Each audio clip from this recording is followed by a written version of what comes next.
Para los que están preguntando tímidamente, ¿cómo puedo servir a la niñez vulnerable? Para los que ya caminan en el M aquí. Para los que están a punto de empezar o quienes llevan una vida en esta trinchera. Para el cristiano con hambre y sed de justicia. Todos sean bienvenidos a otra edición de Religión Pura, el podcast de Alianza Cristiana para los Huérfanos, Evangelio, Familia, Iglesia y Sociedad. Hola, bienvenidos nuevamente a otro episodio de Religión Pura. David McCormick y yo, Aisha de López, estamos bien felices, agradecidos con Dios por permitirnos tener una conversación en público con nuestra amiga Claudia Luján. Si ustedes están siguiendo el hilo, la semana pasada hablamos con Claudia, abrimos el tema. Es un tema tan extenso, el de la trata de personas, que es imposible abarcar todo en un episodio, pero quisimos, como decimos aquí, puyar el hormiguero para que por lo menos tengamos un poco de conciencia general de qué se está hablando cuando hablamos de trata y que nos conmueva y que nos duela un poco, nos incomode porque es necesario para adquirir conciencia y promover que por lo menos empecemos a orar al respecto y cómo Dios nos quiere usar en esta área, ¿verdad? Puede sorprendernos las maneras simples en las cuales tenemos incidencia. Entonces, David, hay un lema por ahí de un autor que nos encanta, Jason Johnson, y se aplica para todo. Y es que todos podemos hacer algo. Porque si solo exponemos la problemática, a veces nos abruma, ¿verdad? Solamente es como, ¡ay, qué horrible el mundo! Que Jesús regrese ya, que por cierto, sí, quiero que regrese ya. Pero, ¿cuál es nuestro rol mientras Él regresa? Porque sí hay algo que podemos hacer. Yo no soy policía, ni soy Liam Neeson para ser el superhéroe de la historia de alguien, ni soy investigadora privada, ni soy la PGN o lo que sea. Pero yo, como Aisha López, aquí en donde estoy, en un suburbio guatemalteco, ¿cómo puedo yo contribuir a esto? Esto vamos a hablar hoy, como más allá de como individuos, como cuerpo, porque somos un cuerpo en Cristo y tenemos un rol y una responsabilidad. Como hemos dicho tantas veces, la niñez vulnerable no es algo extra, un ministerio como un apéndice ahí de la iglesia, sino es parte del ADN de Dios. Todas las injusticias sociales son parte de nuestro ADN porque Dios es un Dios de amor que se manifiesta en ejercer justicia. Entonces, ¿cómo luce eso? ¿Verdad? Eso es lo que vamos a platicar hoy. David, ¿qué pensamientos tienen a tu mente? Tú sos papá de 4 y de 3 nenas. Es un problema de niños y niñas, pero creo que es un flagelo terrible y que azota mucho más a las mujeres. ¿Qué pensamientos te revolvieron la cabeza o no sé, de hablar de esto? Y si ustedes no han escuchado el último episodio, sería muy bueno que pusieran pausa a este o regresen a escuchar el primer episodio para las definiciones, un poco de estadísticas y otras cosas, pero Claudia también terminó contando una historia de unas gemelas de como 6 años, dijo, así como, y como un caso horrible. De verdad que quisiéramos que no fuera cierto.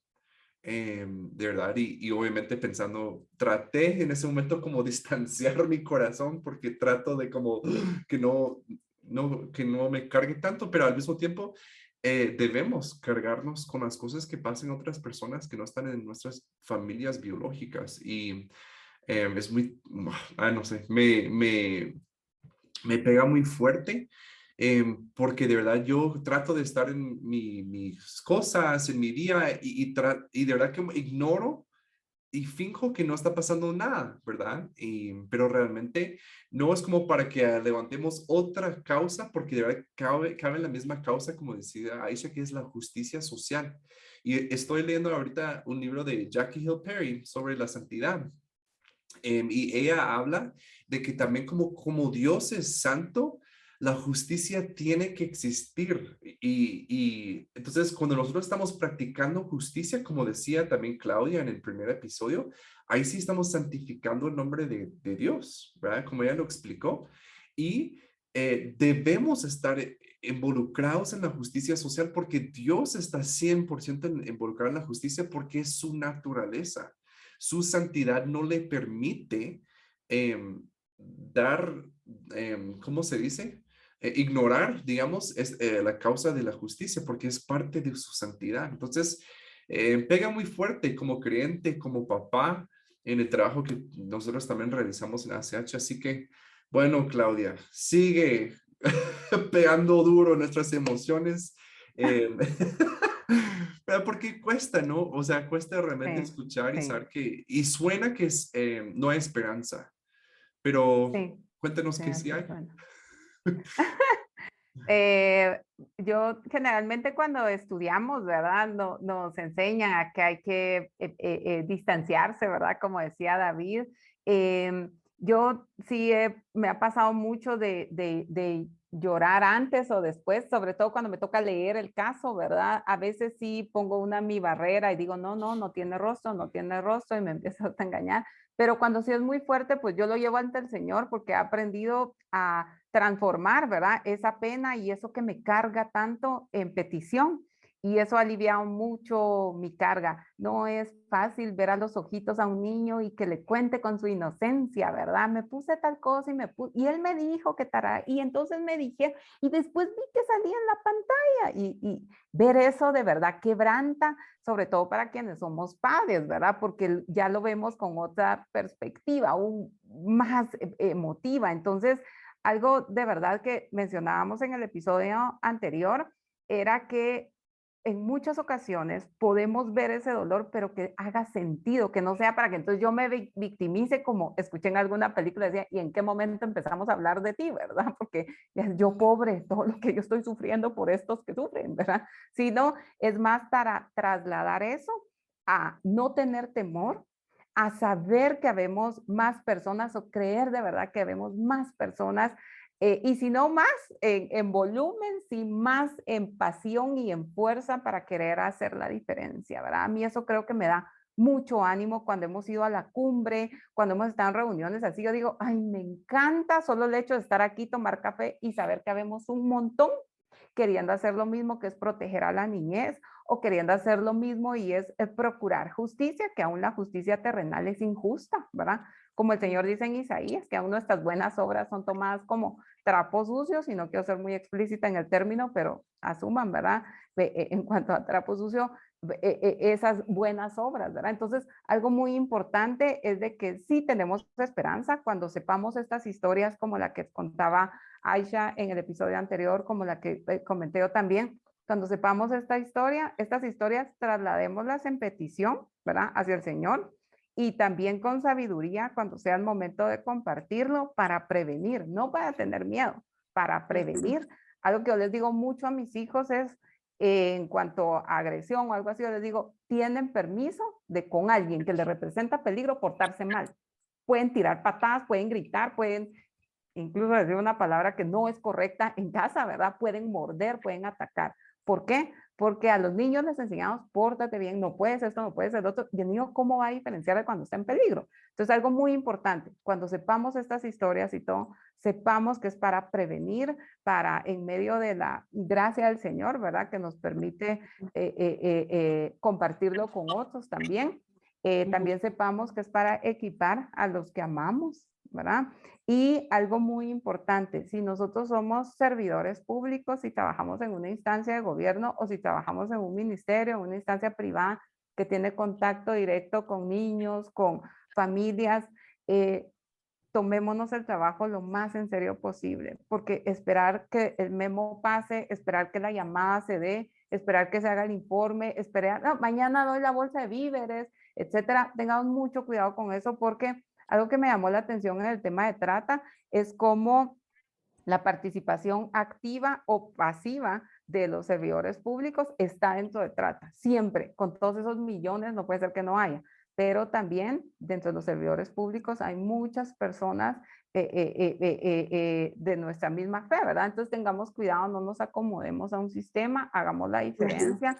Podemos hacer denuncias anónimas, ¿verdad? Podemos buscar consejo, podemos también frenar, ¿verdad? Cuando veamos algo que creemos que está poniendo en riesgo a una niña, a una mujer, que creemos que está ahí en medio de la explotación, ¿verdad? Algo importante que tú me hiciste muy claro, Claudia, cuando hablamos de esto previamente, tú me dijiste, los sistemas lastimosamente son reactivos. Entonces yo me puse a pensar cómo puede haber un contraste o algo que si este lado pesa, son sistemas reactivos, pues entonces las comunidades sanas deberían de ser preventivas, ¿verdad? El sistema está hecho, tú me dijiste, para actuar después de que ya ocurrió un mal. Si una abuelita, una mamá, un maestro, un farmacéutico tiene sospechas de que algo está mal, puede poner una denuncia, pero generalmente no se va a movilizar nada hasta ¿qué prueba tiene? ¿Usted tiene pruebas? O sea, es comprobable, el niño, la niña tiene alguna herida o qué sé yo, esta persona en su situación laboral. Es decir, ya tenés que presentar una prueba de que hubo una violación a tus derechos o a los derechos de un menor para que suceda algo. Y no vamos a dedicar tiempo a criticar el sistema o a bajarle el cuero a toda la gente, porque yo creo que dentro de todos los aparatos de gobierno y las instancias incluso privadas, hay gente genuinamente comprometida, apasionada, que hace lo mejor que tiene con lo que puede. Es ridículo y es horrible y se nos podría ir toda la mañana hablando mal de cómo usan mal los recursos, de cómo no alcanza el presupuesto para más trabajadores sociales o psicólogas o carros o lo que sea para investigar. O sea, podríamos gastar el tiempo en eso, pero aquí nos está viendo la mayoría de los que nos están oyendo, me atrevo a decir, son gente que pertenece a una congregación o por lo menos que si le preguntan en una encuesta si es cristiana va a decir que sí. A ellos vamos a hablar y decir, el Señor nos comisionó y no solo nos dio una tarea, nos equipó con su mismo espíritu. Entonces el trabajo que tenemos por delante, en donde estamos, es posible, porque Él está con nosotros. Como tú decías, tal vez no vamos a ser la mayoría. De hecho, la Biblia dice que somos un rebaño pequeño, pero que Él está con nosotros y esa es nuestra esperanza. Entonces, creo que deberíamos de hablar muy de frente de cómo la iglesia puede tener incidencia. Y quiero decir un par de asuntos acá. El primero es una comunidad sana que es preventiva. Es preventiva porque primero predica la verdad del evangelio con claridad y dentro de esa predicación fiel es que se cultiva una cultura donde hay confesión de pecado. Si un hombre se siente seguro para ir con su pastor o con su compadre o con su amigo de la comunidad a decir, mira vos, estoy teniendo problemas con la pornografía. Ahí estás llegando a lo que hablamos la vez pasada de los motivos del corazón y estás previniendo, porque hay un usuario menos. Si ese hombre decide rendir esa área de su vida, hay un consumidor menos de esta porquería.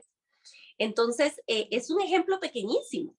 O si hay una comunidad sana en la cual una chica puede llegar a decir, mira, no estoy segura de que esta relación sea sana, porque o sea, él es abusivo en este sentido, en otro, intervenís a tiempo y puede haber una familia salvada por una relación que se trunca porque ella habló, pero esto se da en un contexto de una comunidad segura y esto sí tiene que ver con los problemas grandes, los dilemas sociales, ¿verdad?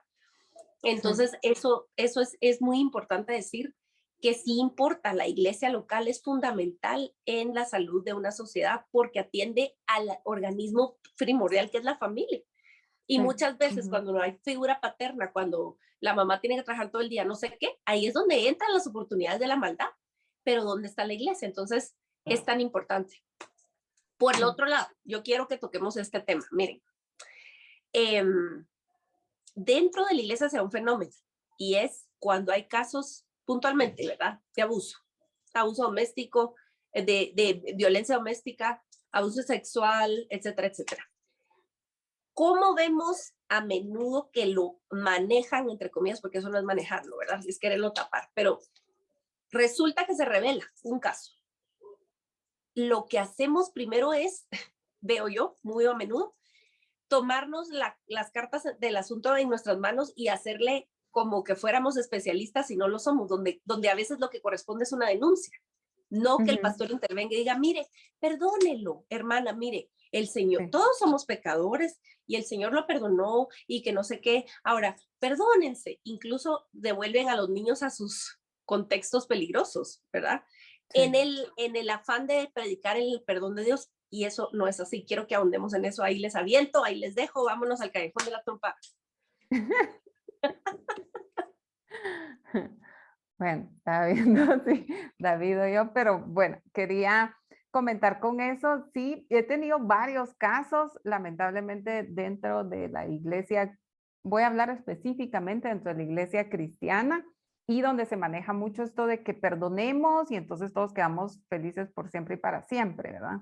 En la trata de personas hay un factor interesante y es que se estima, no hay datos oficiales porque hay mucho subregistro, pero se estima que por cada víctima de trata hay 30 más alrededor.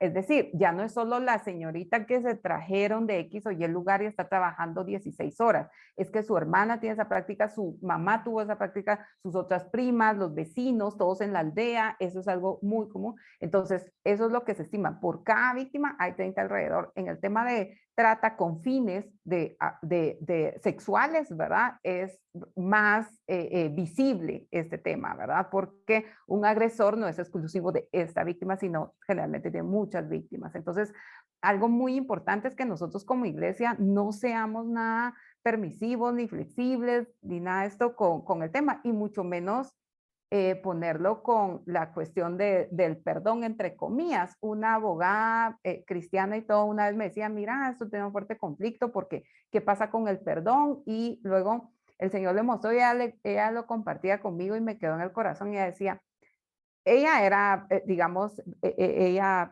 peleaba en los tribunales, ¿verdad? Entonces me dice, mira, todos los días trato de meter gente presa, ¿verdad? Porque ha violentado los derechos de los niños. Entonces, ¿será que estoy bien? Etcétera.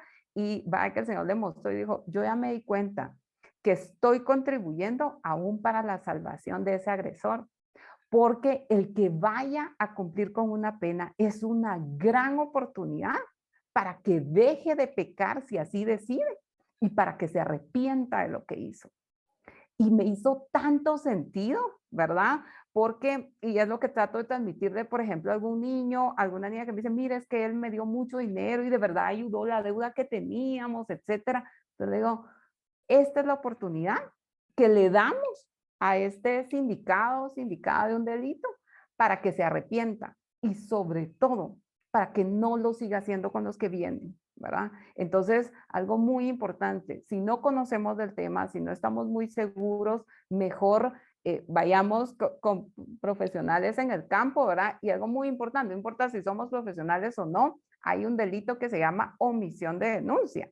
Ese es un delito. Y para mí delito debería de ser como súper en minúsculas porque para nosotros los cristianos está pecado, ¿verdad? Entonces, nosotros no nos deberíamos de regir por esto tan chiquitito que es un delito, nos deberíamos de regir por pecado, y el pecado es subvalorar lo que sufrió el otro, ¿verdad? Quedarnos callados, vivir mentiras, porque una mentira trae otra, trae otra, trae otra, etcétera. Entonces, algo muy importante, la omisión de denuncia es un delito. Otro elemento importante es de que las penas o los procesos que hay en nuestro país y en otros países legales para alguien que ha cometido un hecho delictivo son oportunidades para que deje de hacerlo y para que no afecte a otros, ¿verdad? Sí, no, yo creo que hay muchas, en mi mente voy como caminando por 5 caminos de lo que podríamos hablar aquí. Pero ese balance entre el perdón y la justicia, yo creo que algo importante es que sí, a nosotros sí nos corresponde encargarnos del perdón hacia otras personas. Es algo que se nos ordena, ¿verdad? O sea, muy claramente en la Biblia. Sin embargo, la justicia absoluta no está bajo, o no está sobre nuestros hombros. ¿Verdad? Entonces nosotros tenemos que caminar en la justicia, es decir, procurar hacer justicia, pero tampoco cargar con que si yo no veo que ese agresor vaya a la cárcel, entonces, no, o sea, también confiar en que Dios realmente de una manera soberana y misteriosa está haciendo justicia en todas las cosas y un día se va a llegar a un punto en donde sí, cada cosa se va a exponer y realmente yo voy a estar así como que, ay, no me toca a mí juzgar las cosas, ¿verdad? Entonces como que podemos descansar en eso. Pero sí, no, en las iglesias específicamente, Otra cosa que podemos hacer, lo que estaba diciendo Aisha y Claudia también, es que hablemos del asunto, que normalicemos hasta cierto punto que haya lenguaje, que haya canales. Les quiero contar rápidamente, aquí en Guatemala, una iglesia, el pastor, uno de los ancianos me llamó y me dijo, mira, David, estamos haciendo una serie para responder a todos los problemas que se dio en la pandemia y hemos visto, hay estadísticas que el abuso se ha incrementado en los hogares. Todos lo sabemos, ¿verdad? Todos lo sabemos que sí se está dando más y más en casos de abuso dentro de los mismos hogares, por lo mismo que por el encierro que hubo. Entonces dice, entonces sí, lo tenemos que abordar desde el púlpito. ¿Tú estarías dispuesto a predicar sobre el ejemplo de Tamar y el abuso que hubo?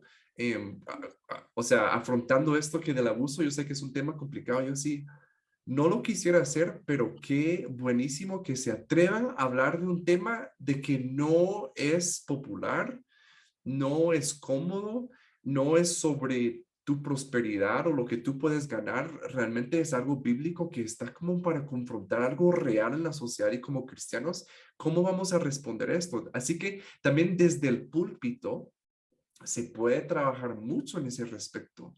Es un canal de información y de educación, tal vez la principal en Guatemala es por medio del púlpito, ¿verdad? Entonces, yo creo que empezando de ahí, hay una avenida también para poder participar y cambiar la cultura en nuestras iglesias.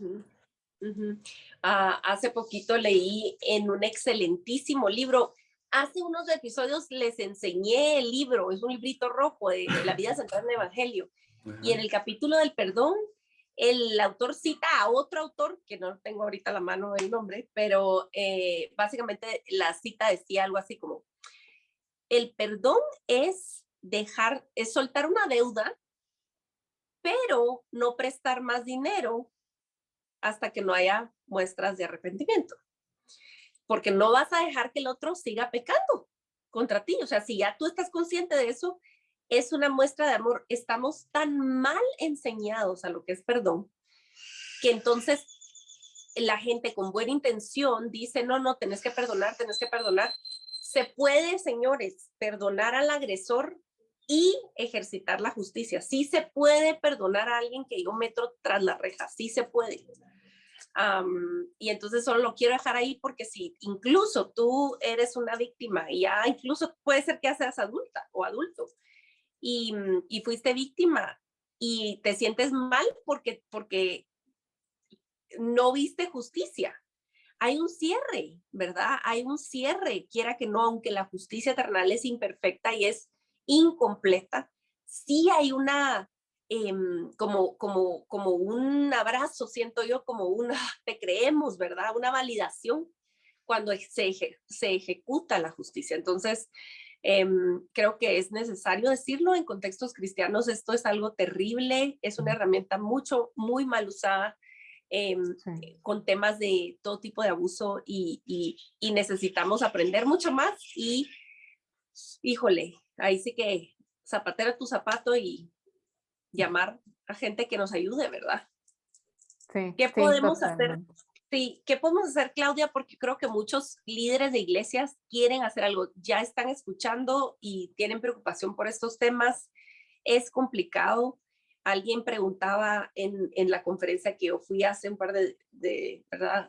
No sé cuándo salió al aire esto, pero hace un par de días, cuando estamos grabando, hace un par de días fui a esta conferencia y habían pastores y preguntaron, ¿cómo puedo hacer yo si estoy dándome cuenta que alguien está teniendo algún tipo de abuso en su empresa? O algún hermano está ejerciendo este abuso y estoy en mi iglesia.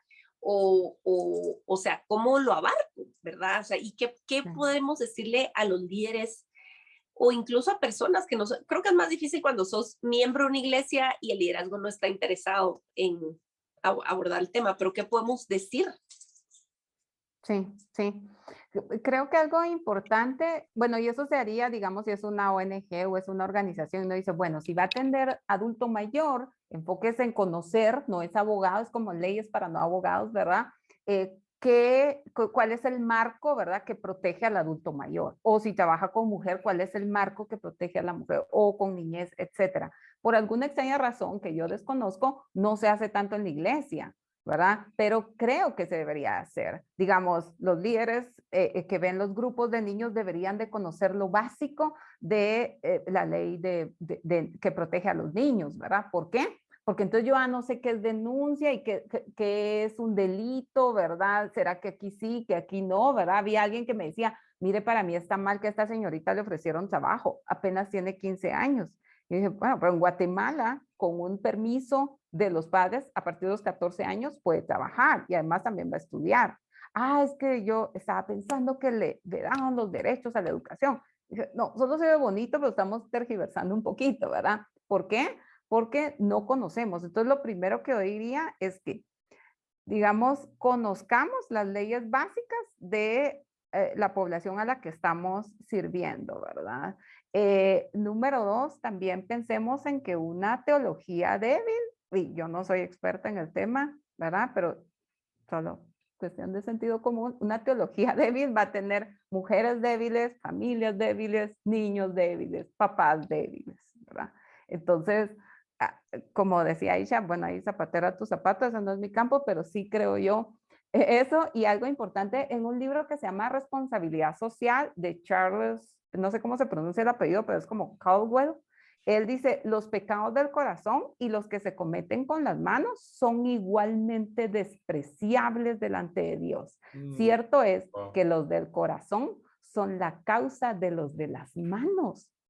Y entonces me impacta tanto porque entonces me dice, sí, entonces yo puedo tener como que un alimento espiritual muy débil o yo misma no estoy buscando suficiente del Señor porque entonces empiezo a disculpar estos pecados y empiezo a hacer caso omiso. Entonces tengamos mucho cuidado porque los del corazón y los de las manos son igualmente despreciables ante el Señor.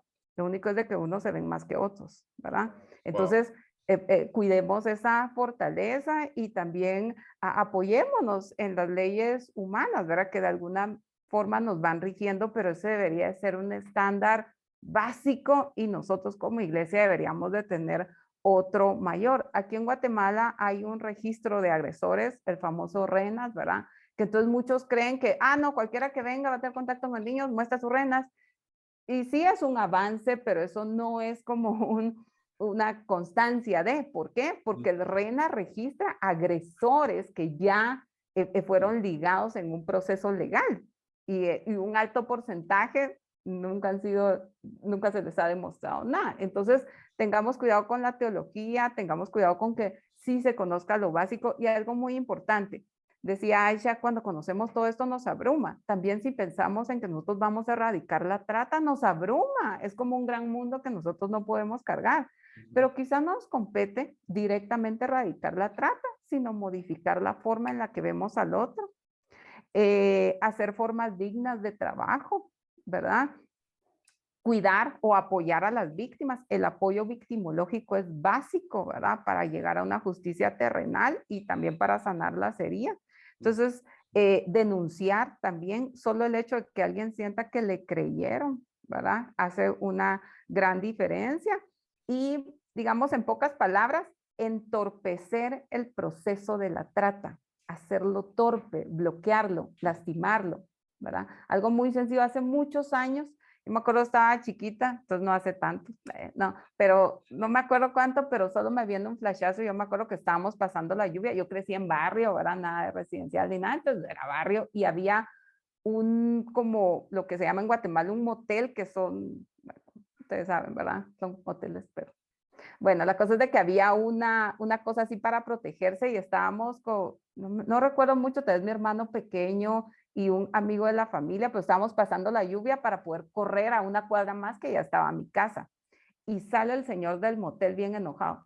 Con niños no se puede entrar a este lugar. Y pum, somató la puerta. Ahorita que estamos hablando del tema, me vino hacia la mente.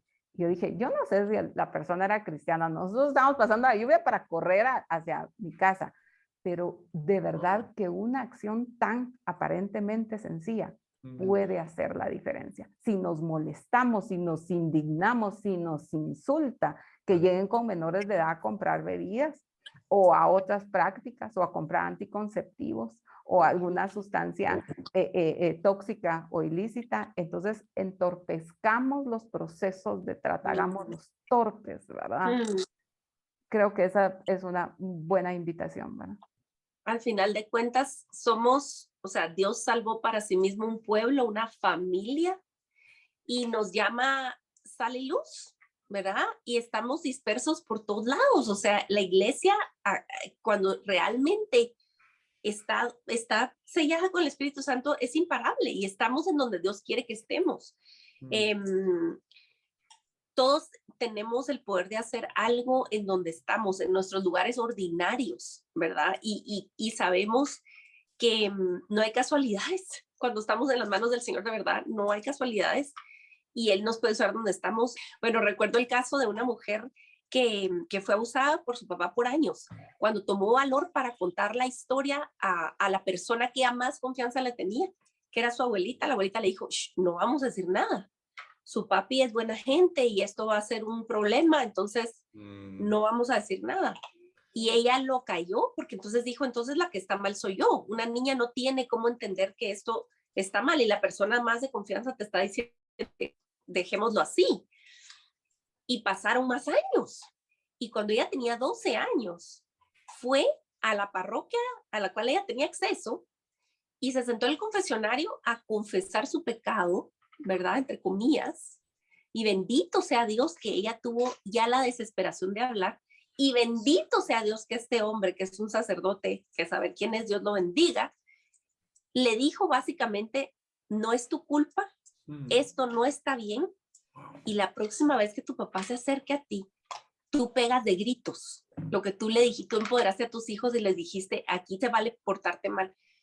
Tú pegas de gritos, porque jamás ella había desafiado a su papá. Y eso hizo. La próxima vez que su papá se acercó a su cuarto y se metió a su cama, ella empezó a gritar. Y el papá se desconcertó tanto que salió de ahí y fue la última vez que pasó. Wow. Pero fue porque un sacerdote tuvo la lucidez y el valor de decirle a la niña lo que era verdad. Y no fue un curso, no fue un taller de 3 horas, fue una palabra oportuna en el lugar donde se encontraron. Entonces, si nosotros estamos pensando que necesitamos una capa para ir a hacer alguna cosa heroica, miren, hay quienes van a estar destinados a ser abogados, litigantes y hacer del montón de cosas heroicas, perfecto. Hay quienes van a tener un micrófono, una plataforma, pero Dios no actúa la mayoría de veces así. Dios nos tiene a todos en lugares que no parecieran gran cosa para hacer su voluntad y expandir su reino y traer justicia. Entonces, tengamos compasión y no seamos indiferentes, hagamos más de lo que se nos pide. Porque, Claudia, tú me contaste el caso de un farmacéutico que vio que cabal un adulto llegaba con una nena y a cada rato infección urinaria, irritación en sus partes privadas, y el farmacéutico dijo, no, esto no puede ser. Y él empezó con curiosidad, hizo la denuncia y en efecto se comprobó que ahí había abuso. Entonces, quién sabe si tal vez en tu farmacia tú tenés tu campo misionero, ¿verdad?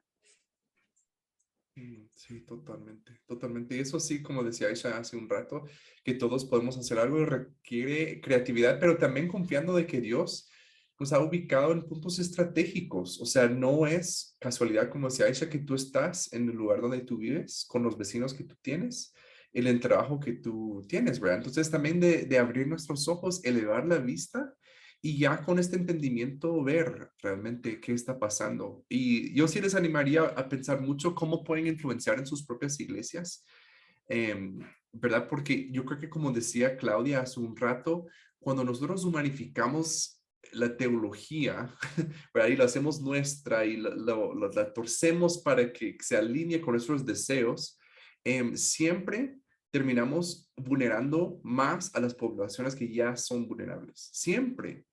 Siempre resultamos haciendo daño a las personas más débiles dentro de las congregaciones. Entonces también de ver, ok, cómo nosotros no solo estamos ayudando de forma directa como una respuesta a, pero cómo estamos también preveniendo desde nuestra iglesia que hay una cultura diferente, que trate los meseros de una forma diferente, que trate a las personas que me venden cosas de una forma diferente, a una cultura de honra y respeto que trasciende rangos sociales, ¿verdad? Porque eso sí es una enseñanza puramente humana. Entonces, sí podemos hacer algo. Si tú eres padre de familia, ahí tienes en la mesa o en la cena, tienes un campo misionero para hablar de esto. Es duro, es incómodo, claro, pero hay que hablarlo. Con la pornografía, hablando también, como decía Aisha, que haya espacios seguros para que las personas puedan confesar y también saber. No sé si ustedes se recuerdan que no sé si todavía, ya no hemos ido al cine, pero con la piratería estaba dando así como bien duro, dice piratería, un delito que también tiene víctimas o algo así. No sé si recuerdan que salía ese anuncio. También la pornografía es un delito. Bueno, no es un delito, ¿verdad? Pero es un pecado que también hay víctimas involucradas, no es así nomás. Así que eduquemos también a las personas que tenemos a la par, y así también podemos hacer una diferencia. Sí, sí, totalmente. Y algo que todos podemos hacer, digamos, si alguien dice, no, yo no tengo persona que me ayude en la casa, o yo sí tengo, no sé, si sí tiene, vea si los horarios son correctos, vea si está dando alguna oportunidad. Hay quienes, digamos, no sé, nos encantaría irnos de misionera a no sé qué país, pero no, pues si ahí tenemos la gran oportunidad. Guatemala, entre sus grandes ventajas es que tiene 1000 opciones de misión, ¿verdad? Entonces, becar a alguien, ¿verdad? Darle los fines de semana, quizás, etcétera. ¿Por qué? Porque yo he escuchado a algunas personas que me dicen, no, porque yo pagué por el fin de semana, entonces yo tengo derecho. O lo que David decía, cómo tratamos al guardia, ¿verdad? Aquí en Guatemala pues encontramos polis por todos lados, ¿verdad? Y a veces yo sé que nuestra paciencia se afecta, ¿verdad? Porque no es como tan ágil como nos gustaría, pero algunas cosas que podemos pensar es cuando es un momento sabio de renunciar a nuestro derecho, entre comillas, por dignificar a la persona. Y aquí vuelvo a una cita de este autor que les digo, Charles Caldwell. Él dice, no siempre es fácil discernir si hemos de insistir en la justicia porque Dios es justo o hacer caso omiso de nuestros derechos porque Él es misericordioso. Y la verdad es de que me conmueve porque yo soy alguien que siempre digo poniendo hay que denunciarlo, hay que hacer no sé qué. Y tenemos que ser sabios. ¿Cuándo voy a renunciar a mi derecho? ¿Verdad? Porque el Señor es misericordioso. Sí. Y de verdad queremos cerrar este tiempo solo evaluando y viniendo al entendimiento, pedirle a Dios que nos lleve al entendimiento de que todos tenemos el potencial de hacer el mal. Si nosotros no hemos caído tan bajo como quizás nosotros consideramos ese o esa, es por misericordia de Dios, porque todos tenemos el potencial de hacer horrores. Y Dios nos ha llamado a la luz, así que caminemos en las obras de justicia para las cuales fuimos salvados. Y donde estamos podemos hacer mucho. Así que les animamos a seguir aprendiendo. Busquen en sus países. Seguro que hay organizaciones ya haciendo un trabajo excelente. Entonces, abóquense, oren, pídanle a Dios que les provea recursos y muévanse y busquen. Y Dios va a proveer para poder capacitar a sus equipos en sus iglesias. O tú que sos mamá o papá, ¿verdad? Ese es un rol primordial para la prevención, así que pues no estamos felices de hablar de esto, pero estamos felices de poder contribuir a combatir la desinformación y a entorpecer, como dijo Claudia, la cadena de lo que involucra la trata de personas. Así que sigamos aprendiendo, estamos en las manos del Señor, pidámosle que regrese pronto y para mientras ejercitémonos en la justicia. Que Dios les bendiga. Porque la religión pura y sin mancha delante de nuestro Dios y Padre es esta: visitar a los huérfanos y a las viudas en sus aflicciones y guardarse sin mancha del mundo. Muchas gracias por acompañarnos en otro episodio de Religión Pura. Síguenos en nuestras redes como Alianza Cristiana para los Huérfanos.